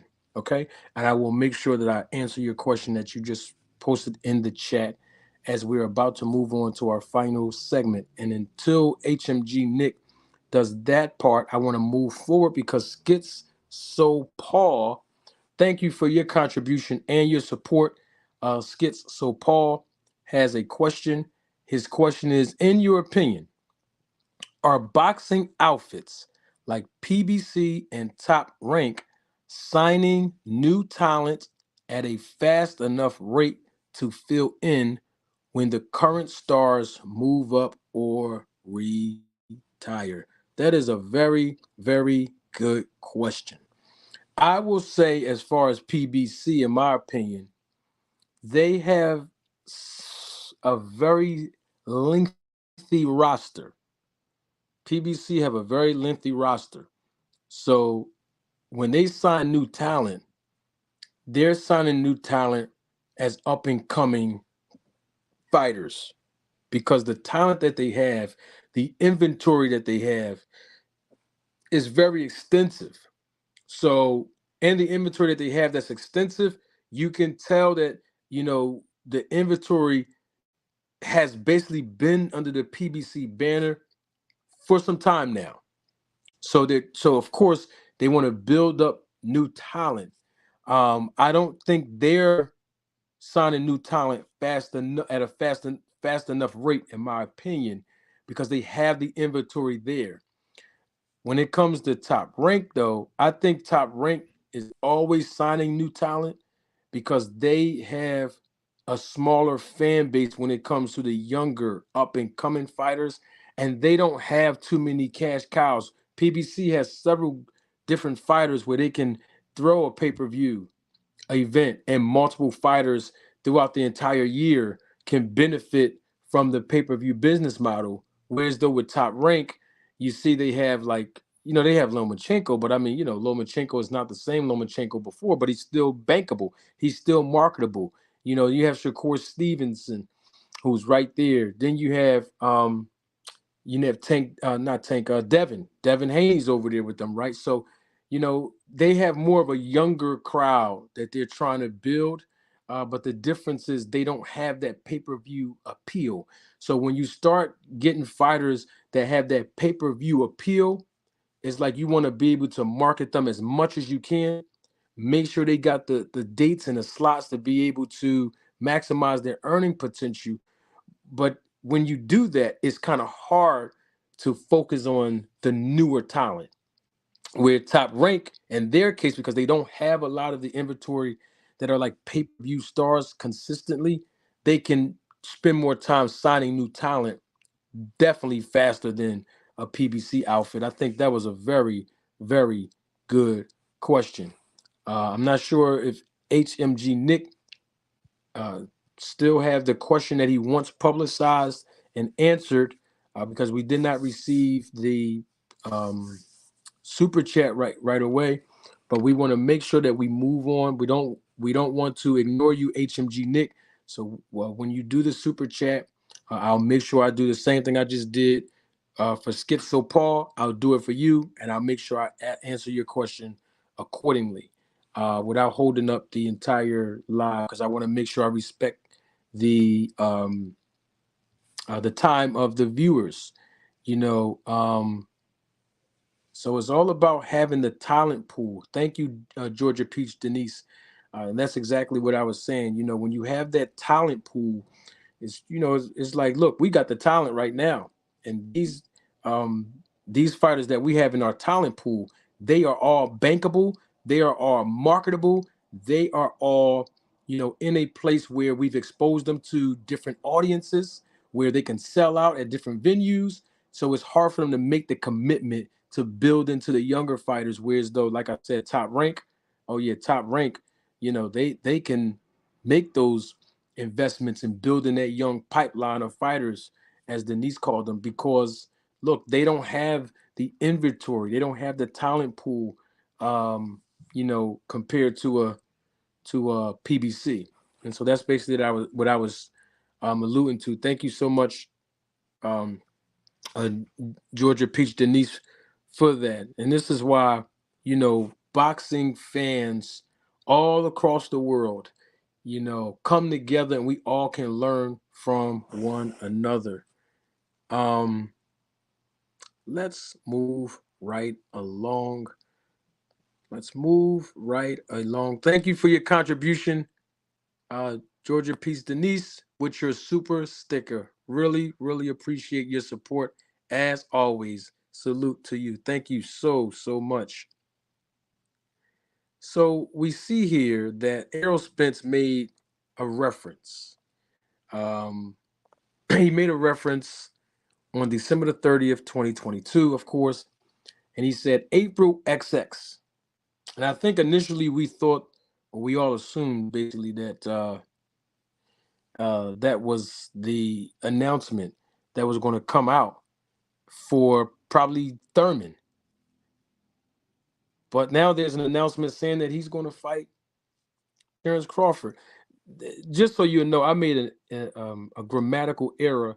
At the bottom of your screen, you'll see where it says Spence B. Crawford announcement. That was supposed to be VS, not BE, but I think I was typing a little bit too fast, and instead of it, I typed in BE instead of VS. So I apologize for that one. But that's supposed to say Spence versus Crawford announcement. That's what that's supposed to say. Um,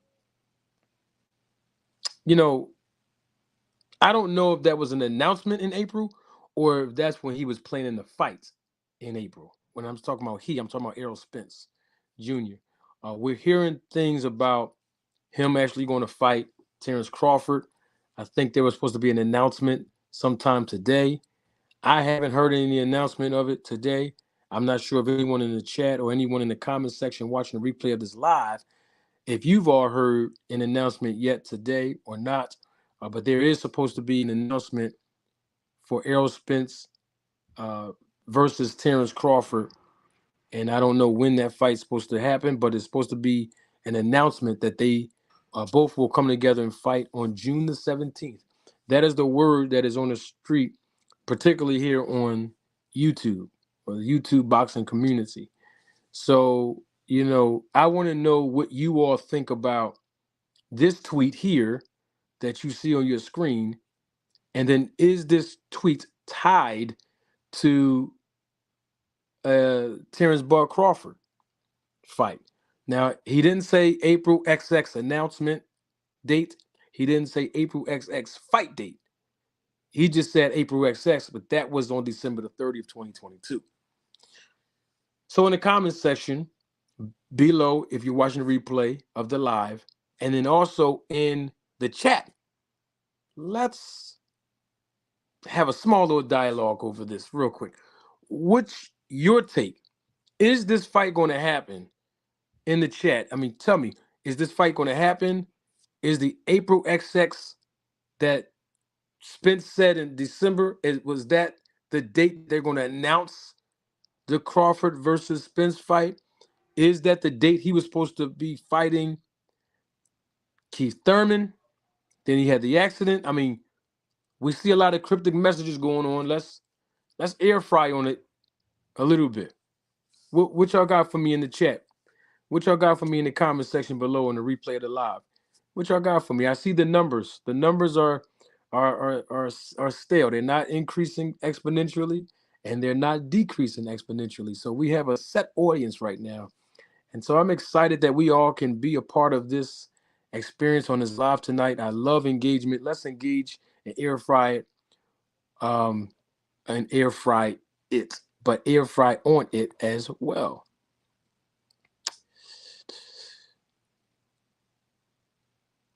That's a good point, Georgia Peach Denise. I was definitely trying to do that, but I don't know how to do that on the mobile. I know how to do it on my computer, but I don't know how to do it on the mobile. But maybe when I have the laptop on our Friday evenings, I roll the tape segment. I'll make sure I do a poll. But right now, since we're not doing a poll, let's talk about it. Let's engage for a second.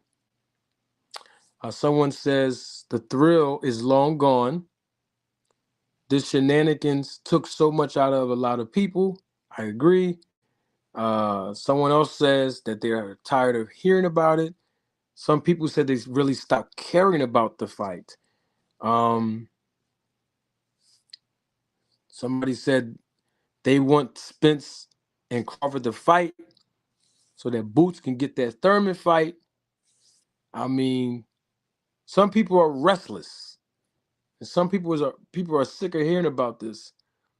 You know, I'm sure there's other people that want to see the fight.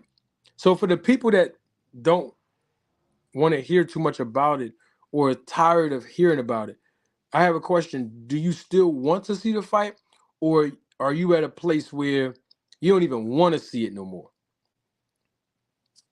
That's for people that's in the chat, because I know there are people that are like kind of restless from keep hearing about it. But do you still want to see it, or you're restless to a point where you don't even want to see the fight no more? Because I've heard people say that they're so restless about hearing about it, they don't even want to see the fight anymore. But then I have another group of people that I know that says they're really tired of hearing about it, but they actually still want to see it. Okay, so I see somebody says I'm at 50-50 with it. Yep, yep, I got you. That's a good assessment. Somebody said it sounds good, but Crawford won't fight him.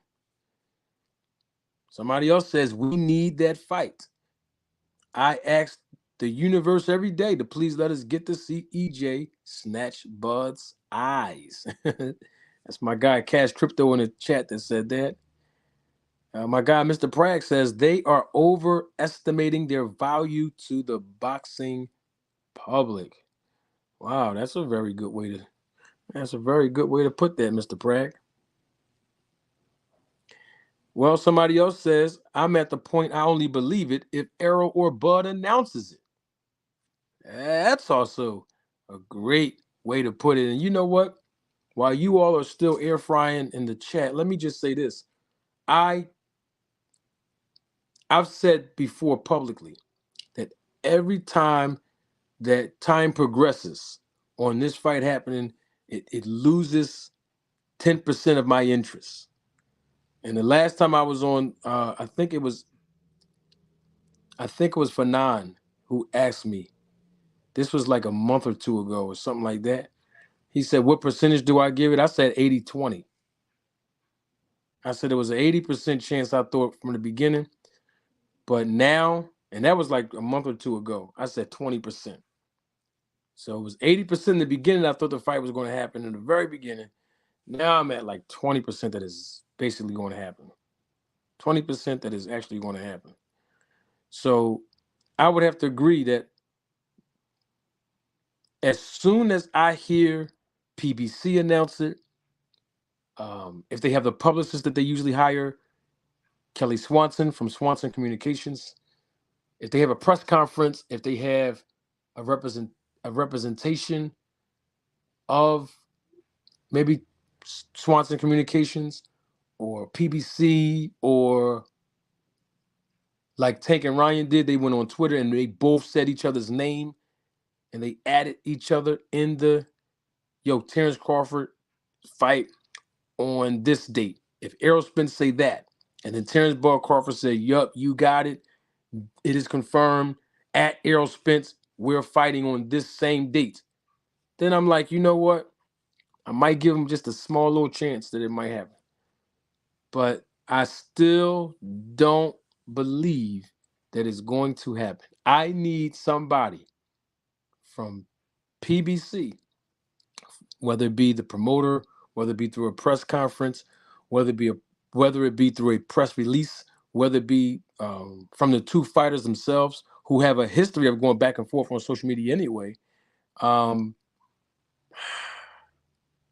we'll see. That's my take on it.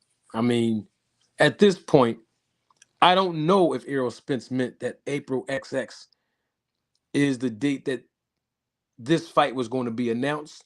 And I'm not sure if he meant that April XX was going to be the date that he fights Thurman or Crawford.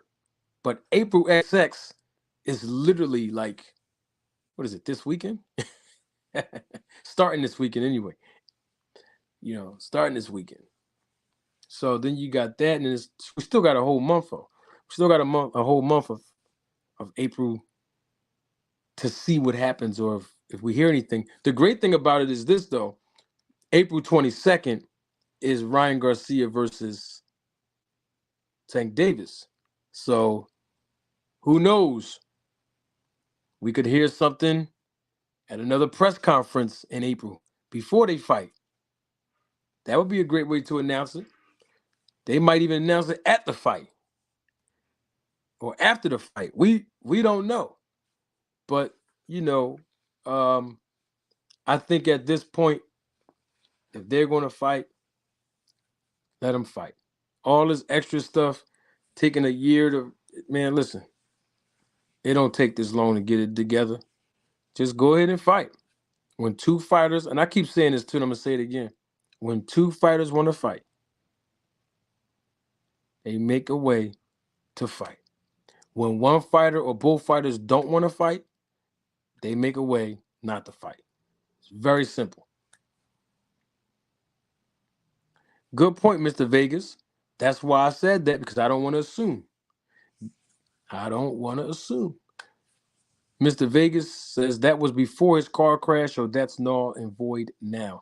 Well, this post is 12/30/2022, and when he said this, Mr. Vegas. So I'm not sure if you're talking about this tweet that's on your screen where you say that was before his car crash, um, or are you saying that what I just said was before his car crash? Because I think his accident was on the same day that Crawford fought David Evanesian on December 10th, if I'm not mistaken. If I'm not mistaken.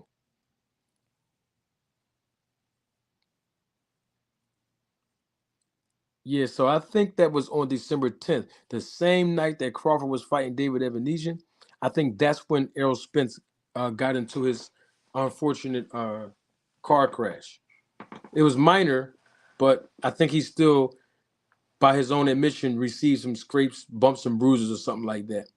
So this tweet that we're seeing, which is why I posted it, it was after the car accident, literally 20 days, almost 3 weeks after the fact that he got into that car accident, and he still used the terms April XX, and we just don't know what that means. Okay, Mr. Vegas says he had a car crash in January after that tweet. I was not aware of that. This is the first time I'm hearing about it. That's the first time I'm hearing that Errol Spence had a car accident in January.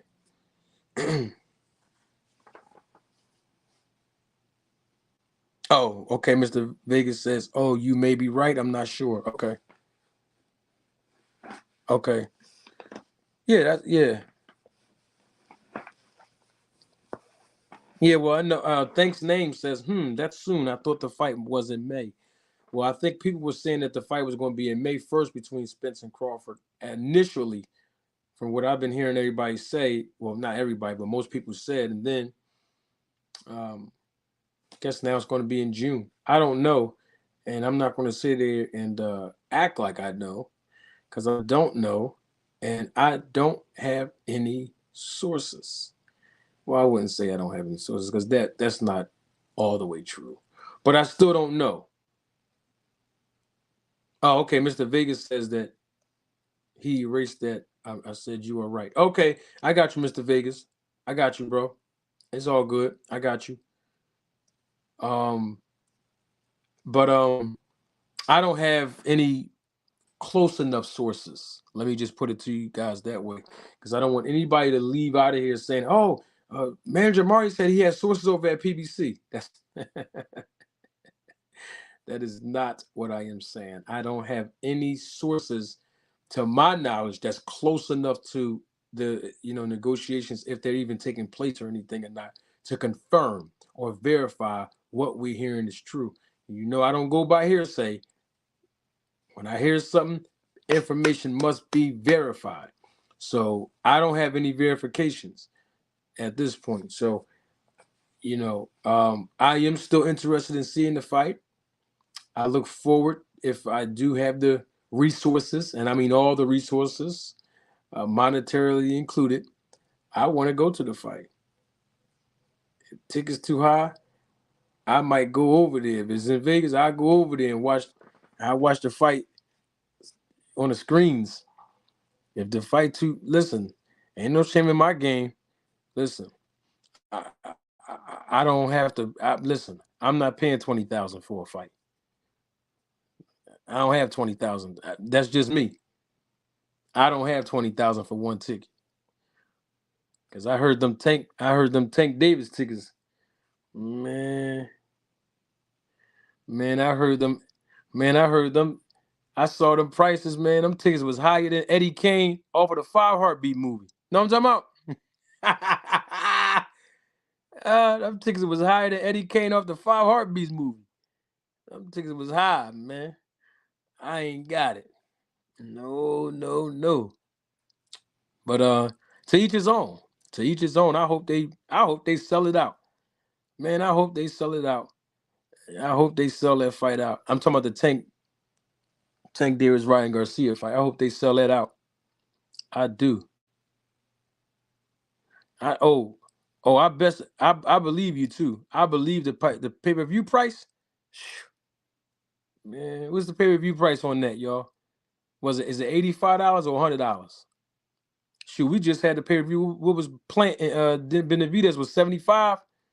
I can see them charging everybody like 85. If they charging the tickets that high, I want to say between 85 and $100. Easy. Easy. Because I'm looking at the live gate. So the live gate is between $1,000 the minimum to about what, 30,000 maximum. Yeah, they can justify charging between $85 and about $95 for that fight. I can see them doing that. I doubt it if they. This is just me, just understanding the logistics. I doubt if they charge $75 for for for Tank versus Ryan. I doubt it. Between $85 and $95. I can see them doing that. Yeah. Oh yeah. But we shall see. We shall see what that April XX means. Um. Oh, somebody said in the chat. I heard 85. Yeah, that sounded about right. Yeah. 85. Yeah, I can see them doing that. I can see them 85. Somebody in the chat said 85. Yeah, that sounded about right. 85 to $95. Mm-hmm. Okay, somebody said 84.99. Okay, see, I didn't know that. Okay, 84.90. Yeah, I told y'all that sounded about right. Yes, indeed. Not too bad though. The Ryan fight, and yeah, you gotta be yeah.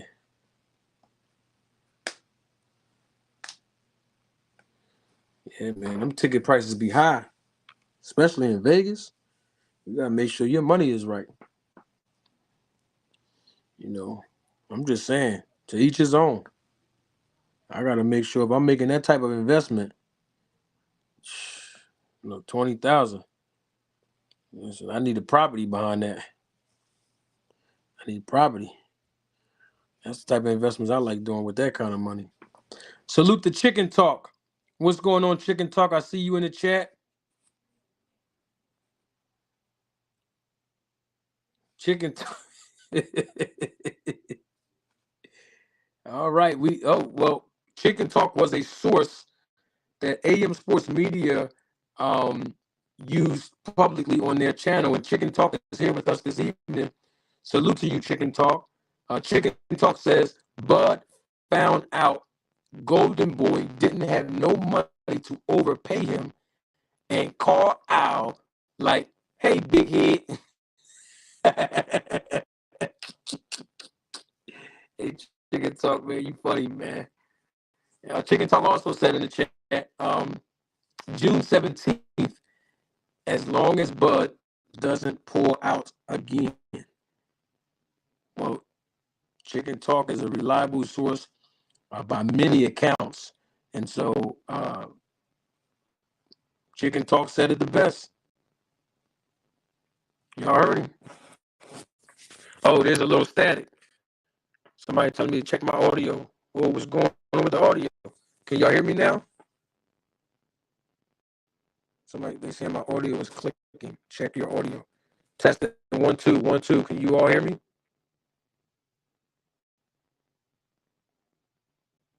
Can somebody give me a mic check? Can you all hear me loud and clear? And they said there's a lot of static. I don't know what's going on. All right, somebody saying there's a lot of static going on. I don't know what's happening. Oh man, I don't want to mess up. Okay, I'm hearing two. I see so many people saying that it is staticky. Um, and I don't want to annoy anyone's ears or anyone playing a replay back of this live. There is static.